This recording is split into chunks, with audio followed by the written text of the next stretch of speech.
Hello viewers, if you are using Microsoft Edge on a system with 8 GB of RAM or even less, you may have noticed that memory usage can quickly become a problem. Edge shift with many features enabled by default, which increase its overall footprint and causes it to consume more resources than expected.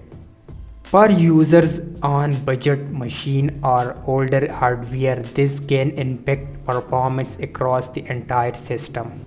In this video, I will show you how to use Edge built-in resource controls, also known as the RAM limiter, to keep memory usage under control. To access this feature, open the main menu, go to Settings, select System and Performance. Then open the performance section, scroll down until you find the option to enable resource control and toggle it on. Here you can define exactly how much RAM Edge is allowed to use. Since I am working on an 16 GB device and Edge is not my daily browser, I set mine to 2 GB RAM. This ensures that more memory is available for tasks that matter to me, such as recording videos without Edge consuming unnecessary resources.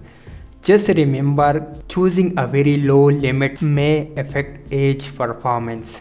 If your computer has more memory, 32 or 64 GB, you can set a higher limit without worrying about system impact.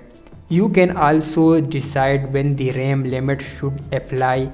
I set mine to always since I do not game and I want Edge to remain lightweight at all time. I wanted to share this guide for anyone experience high memory usage from Edge. If your browser is consuming too much RAM, this feature can help you keep your system running smoothly. If you found this video helpful, please like the video and subscribe to the channel. And I will see you in the next video. Thanks for watching.